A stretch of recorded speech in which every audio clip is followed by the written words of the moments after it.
Gene पियाजे ने कौन सी theory दी थी और जीन पियाजे के कितने स्टेजेस होते हैं, आज हम उन सब के बारे में पढ़ेंगे। Cognitive development means development of mental abilities such as thinking, reasoning, memory, perception, coordination. ये सब आ जाता है हमारा कॉग्निटिव डेवलपमेंट के अंदर। संज्ञानात्मक विकास यानी जिसमें हम किसी चीज़ के बारे में जानते हैं, समझते हैं या हम जानना चाहते हैं, उसी को हम संज्ञानात्मक विकास कहते हैं। इस स्लाइड में हम देखेंगे कॉग्निटिव डेवलपमेंट क्या होता है। Cognitive development is the process of acquire knowledge, ability to learn and solve problems. मतलब संज्ञानात्मक विकास के अंदर हम ज्ञान प्राप्त करते हैं, अर्जित करते हैं, उसे याद करने की क्षमता, समस्याओं को हल करने की प्रक्रिया का विकास ही संज्ञानात्मक विकास कहलाता है। The term cognitive is related to a person's consciousness of his mind which makes him active. यानी संज्ञान का विकास मन की चेतना से संबंधित होता है हमारा संज्ञानात्मक शब्द।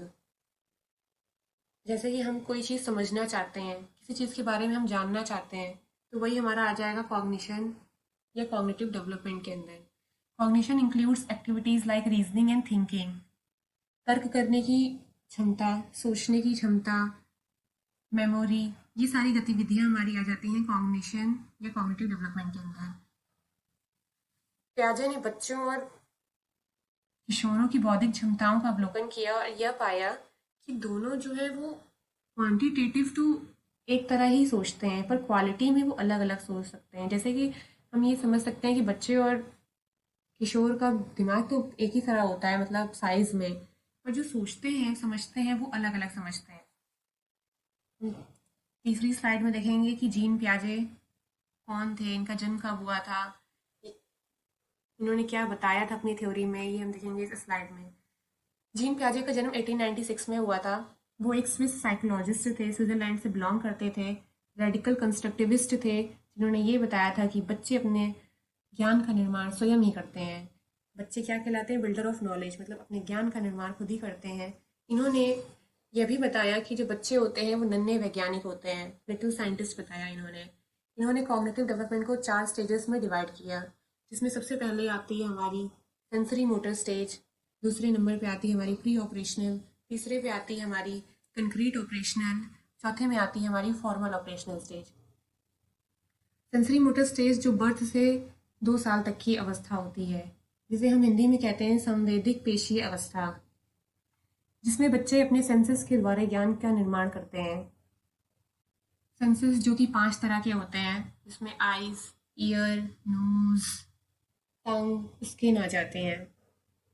दूसरा है हमारा प्री ऑपरेशनल स्टेज, जो कि 2 से 7 साल की अवस्था होती है, जिसे हम हिंदी में कहते हैं पूर्व संक्रियात्मक अवस्था। क्रिया करने के पहले की अवस्था को हम कहते हैं पूर्व संक्रियात्मक अवस्था। इस स्टेज में बच्चे सिर्फ समझते हैं, देख के कोई चीज़ को याद कर लेते हैं, रट लेते हैं, पर उस चीज़ को वो लॉजिकल रीजनिंग नहीं कर पाते। कंक्रीट ऑपरेशनल जो कि हमारी थर्ड स्टेज है, जो कि 7 से 11 ईयर्स के बीच में होती है, जिसे हम कह सकते हैं मूर्त संक्रियात्मक अवस्था, जो कि क्रिया करने की बात की अवस्था होती है। या तो हम किसी चीज़ को देख के या उसको महसूस करके जब समझते हैं, वो हमारी कंक्रीट ऑपरेशनल स्टेज के अंदर आ जाती है। फॉर लास्ट स्टेज है हमारी फॉर्मल ऑपरेशनल स्टेज, जो कि 11 से 15 साल तक की अवस्था होती है। कहीं कहीं ये 12 से भी होती है, कहीं कहीं ये 11 से भी होती है। अब हम पढ़ेंगे सेंसरी मोटर स्टेज की क्या कैरेक्टरिस्टिक्स हैं, उसमें कैसे बच्चे कौन कौन सी एक्टिविटीज़ करते हैं या वो क्या शो करते हैं, इस स्टेज में देखेंगे। ये सबसे पहला फेज होता है कॉग्निटिव डेवलपमेंट का, जो कि बर्थ से 2 साल तक रहता है। इस स्टेज में बच्चे अपने ज्ञान का निर्माण अपने सेंसेस के द्वारा करते हैं। जो हमने 5 सेंसेस देखे हैं, स्किन, टंग, आइज, ईयर, नोज। आइज के द्वारा हम देख के किसी चीज़ को अपने दिमाग में बैठाते हैं, उसकी एक इमेज बना लेते हैं। सुन के या फील करके, सूंघ के या टेस्ट करके हम नॉलेज का निर्माण करते हैं या कंस्ट्रक्ट करते हैं। इसमें हम ये देखेंगे ऑब्जेक्ट परमानेंस या वस्तु स्थायित्व का गुण भी आ जाता है। मतलब जैसे आप बच्चे को कोई ऑब्जेक्ट दें और उसको थोड़ी देर बाद हटा लें, तो वो रोने लग जाएगा। मतलब उसके अंदर उसकी एक इमेज स्टोर हो गई है, मतलब ऑब्जेक्ट परमानेंस आ गया है, वस्तु स्थायित्व का गुण आ गया है बच्चे के अंदर। चौथे पॉइंट में हम देखेंगे सेंसेस आर द टीचर्स। इंद्रियां जो होती है वही बच्चे की शिक्षक होती हैं इस स्टेज में। इस स्टेज में हमें क्या क्या दिखाई देता है? Crawling, balancing, visual tracking and coordination. ये देखिए इस फोटो में ये दिखाया जा रहा है कि ये विजुअल ट्रैकिंग है। मतलब ये स्टार दिखा रही है उसकी माँ और वो कंटिन्यू उसको देख रहा है। मतलब एक विजुअल ट्रैकिंग अच्छे से हो रही है। इसमें बच्चा क्रॉलिंग कर रहा है यानी घुटने के बल चल रहा है इस स्टेज में। अब हम दूसरी स्टेज देखेंगे, प्री ऑपरेशनल स्टेज, जो कि हमारी होती है 2 से 7 साल की अवस्था, यानी जिसे हम हिंदी में कह सकते हैं पूर्व संक्रियात्मक अवस्था। इसमें हम देखेंगे इसकी क्या क्या कैरेक्टरिस्टिक्स होती हैं। इसमें बच्चे लॉजिकल रीजनिंग नहीं कर पाते, मतलब उनके अंदर तर्क का अभाव होता है। दूसरे पॉइंट में लैक्स रिवर्सिबिलिटी, मतलब वो रिवर्सिबिलिटी नहीं कर पाते। जैसे उन्हें बर्फ से पानी बनता वो तो समझ आ जाएगा, पर पानी से बर्फ बनना उन्हें ये चीज़ नहीं समझ आएगी, मतलब लैक्स रिवर्सिबिलिटी। तीसरा है एनिमिज्म, यानी जीववाद, मतलब वो सजीव और निर्जीव दोनों के बीच में अंतर नहीं कर पाएंगे। वो निर्जीव वस्तुओं को भी समझेंगे कि उनके अंदर जान होती है। जैसे बच्चे को चोट लग जाती है अगर किसी चीज़ से, तो अगर हम उसे मार दें तो उसको लगता है कि हाँ उसे भी दर्द हो रहा है, तो वो खुश हो जाता है अगर वो रो रहा है। और इसका एक और एग्जांपल है, जैसे बच्चे टेडी बियर को या तो पानी पिलाने लग जाएंगे या तो खिलाने लग जाएंगे या तो सुलाने लग जाएंगे, ये एनिमिज्म के अंदर आ जाएगा। ईगोसेंट्रिज्म यानी आत्म केंद्रित, मतलब वो अपने में ही बिजी रहेगा, या तो उसे जो पसंद होगा उसे लगेगा हाँ वही सबको अच्छा लग रहा है। पांचवे पे देखेंगे सिंबॉलिक थॉट, यानी वो किसी चीज़ को, किसी जैसे कि झाड़ू है तो वो उसे घोड़ा मान के उसके ऊपर चलने लग जाएगा, टुक टुक टुक टुक, मतलब उसे लगेगा कि हाँ यही वो सिंबल है या यही घोड़ा है। लैक ऑफ कंजर्वेशन, संरक्षण का अभाव इस अवस्था में पाया जाता है। यानी अगर हमने 2 ग्लास दे दिए और दोनों में बराबर पानी दे दिया और एक ग्लास बड़ा है और एक ग्लास छोटा है, तो वो उस ग्लास को सबसे पहले उठाएगा जो बड़ा है। यानी लैक्स ऑफ कंजर्वेशन इसमें पाया जाता है, संरक्षण का अभाव। उसे ही समझ नहीं आएगा कि दोनों में इक्वली पानी है, उसको जो ज़्यादा लगेगा देखने में मतलब ग्लास, तो उसे ये बताएगा कि हाँ इसी में जाता है। लास्ट पॉइंट है सेंट्रेशन, केंद्रीकरण या केंद्र जो भी कह सकते हैं।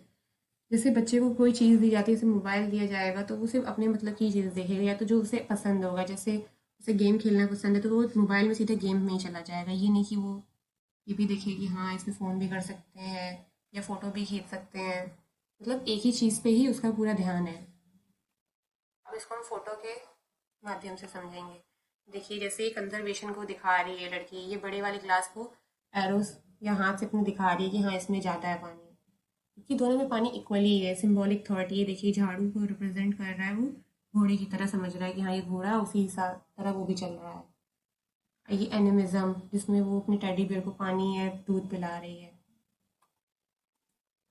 हमारी थर्ड स्टेज है कंक्रीट ऑपरेशनल स्टेज, जो कि 7 से 11 साल की अवस्था कहलाती है, या 12 साल तक की, जिसे हम हिंदी में कहते हैं मूर्त संक्रियात्मक अवस्था, यानी क्रिया करने की बात की अवस्था, या किसी चीज़ को देख के उसके बारे में समझना, उसके बारे में जानना, ये मूर्त संक्रियात्मक अवस्था के अंतर्गत आता है। इसमें सबसे पहला पॉइंट है knowledge of logic towards concrete things, मतलब वही जो हमने बताया, किसी चीज़ को देख के ही उसको जानना, समझना, उसके बारे में याद करना, उसके बारे में ज्ञान अर्जित करना, इसमें आता है। क्लासिफिकेशन, यानी उसे अगर बोल दिया गया कि जैसे 3-4 ट्रायंगल है, 2 सर्कल है, 4 स्क्वायर है, तो वो उनको उनके करेक्टरिस्टिक्स के हिसाब से अलग अलग कर देगा, यानी क्लासीफाई कर देगा, वर्गीकरण कर देगा। इसमें अचीव कंजर्वेशन, मतलब उसमें क्या था, वो कंजर्वेशन नहीं कर पा रहा था, पर अब वो इस अवस्था में समझ जाएगा कि हाँ दोनों ग्लास में पानी बराबर ही था। बड़ा छोटे का वो अंधेर नहीं कि हाँ बड़े में ज़्यादा या छोटे में कम, नहीं, समझ जाएगा। रिवर्सिबिलिटी, यानी इसमें उसको समझ में आने लग जाएगा कि पानी से ही बर्फ भी बनती है और बर्फ से पानी बनता है। उलटने अथवा अथवा पलटने का योग्यता उसमें आ जाएगी। सीरिएशन, यानी किसी चीज़ को छोटे से बड़े में लगाना या बड़े से छोटे में लगाने की जो गुण होता है वो हमारा आ जाएगा मूर्त संक्रियात्मक अवस्था के अंदर, यानी क्रमबद्धता जो आ जाएगी। डिसेंट्रेशन यानी विकेंद्रीकरण, यानी वो समझने लग जाएगा कि हाँ मोबाइल से हम और भी चीज़ें कर सकते हैं, जैसे फ़ोन करना या वीडियो चलाना या गाना सुनना। हमारी लास्ट स्टेज है फॉर्मल ऑपरेशनल स्टेज, जो कि 11 से 15 साल तक की अवस्था होती है, या 12 से 15 साल तक की अवस्था कह सकते हैं, या उसके अबव। इसमें हमारे अंदर आ जाएगा एब्स्ट्रैक्ट थिंकिंग, यानी अमूर्त चिंतन आ जाएगा। यानी किसी चीज़ के बारे में अगर हम कह देंगे उसे, तो उसके दिमाग में उसकी एक इमेज बन जाएगी। जैसे हमने कह दिया कि पेन कैसा होता है, तो उसके दिमाग में बन जाएगी, हाँ एक सिलिंड्रिकल शेप का कोई ऑब्जेक्ट होता है जिसे हम लिखते हैं कॉपी में, वो अलग अलग कलर्स में होता है। तो मतलब एब्स्ट्रैक्ट थिंकिंग उसके अंदर आ जाएगी। सेकंड पॉइंट है अंडरस्टैंड कॉन्सेप्ट, मतलब अवधारणाओं को समझने लग जाता है वो। अगर हम कोई चीज़ उसे बताएंगे तो वो उस चीज़ को समझने लग जाएगा। ये नहीं कि उसमें क्वेश्चंस पूछे दो तीन बार बार। हाइपोथेटिकल डिडक्टिव रीजनिंग, परिकल्पनात्मक चिंतन इसमें आ जाएगा। जैसे कि हम जानते हैं कि डिडक्टिव और इंडक्टिव दो तरह की रीजनिंग होती है। इंडक्टिव और डिडक्टिव आप लोगों को बीएड या बीटीसी में पढ़ाया ही गया होगा। इंडक्टिव मतलब जब हम एग्जाम्पल टू रूल जाएं, डिडक्टिव मतलब जब हम रूल टू एग्जाम्पल जाएं। तो जब हम इस स्टेज में डिडक्टिव रीजनिंग आराम से कर लेते हैं, मतलब जैसे मैथ्स में आप लोगों को रूल या फॉर्मूला दे दिया जाएगा तो आप आराम से उसके सारे क्वेश्चंस कर लेंगे। यानी इस स्टेज में डिडक्टिव रीजनिंग आ जाती है। बल्कि इससे छोटी एज में जो होता है वो इंडक्टिव रीजनिंग रहती है, डिडक्टिव रीजनिंग नहीं आ पाती है। तो हमने आज के लेक्चर में क्या देखा? हमने सबसे पहले कॉग्निटिव डेवलपमेंट के बारे में समझा, जो कि ये होता है कि हम कैसे किसी चीज़ को समझते हैं, जानते हैं, धीरे धीरे कैसे उसका विकास होता है। बायोलॉजिकल मैच्योरेशन जैसे जैसे होता जाता है वैसे ही हमारा कॉग्निटिव डेवलपमेंट भी होता जाता है। कहते हैं कि एडोलसेंट तक हमारा कॉग्निटिव डेवलपमेंट पूरी तरह से हो जाता है। बर्थ से हमारा कॉग्निटिव डेवलपमेंट शुरू होता है। सबसे पहले सेंसेस के द्वारा हम ज्ञान को प्राप्त करते हैं। फिर हम किसी चीज़ के बारे में देख के उसको या उसके बारे में सुन के समझते हैं, मतलब रटते हैं, बेसिकली हम कह सकते हैं। बाकी फिर हम थर्ड स्टेज जब आती है तभी हम जाके रीजनिंग या थिंकिंग कर पाते हैं ज़्यादा अच्छे से। फिर लास्ट स्टेज फॉर्मल ऑपरेशनल में हम एब्स्ट्रैक्ट थिंकिंग कर पाते हैं, डिडक्टिव रीजनिंग कर पाते हैं। हमने आज प्याजे के बारे में पढ़ा, जो कि एक स्विस साइकोलॉजिस्ट हैं, स्विट्ज़रलैंड से बिलोंग करते हैं। उन्होंने ये बताया कि बच्चे ज्ञान का निर्माण खुद से करते हैं, वो एक नन्हे वैज्ञानिक होते हैं। कंस्ट्रक्शन मतलब ज्ञान का निर्माण करना, कंस्ट्रक्टिव खुद ही बता रहा है कि ज्ञान का निर्माण करना। ये टॉपिक बहुत इंपॉर्टेंट है सीटेट और टेट, या तो किसी भी टीचिंग एग्जाम्स के लिए सबसे मेन टॉपिक होता है। तो आज का लेक्चर हम यहीं समाप्त करते हैं। अगर आपको ये सेशन पसंद आया हो तो इसे लाइक करें, सब्सक्राइब करें और अपने दोस्तों में भी शेयर करें। Thank you and have a nice day.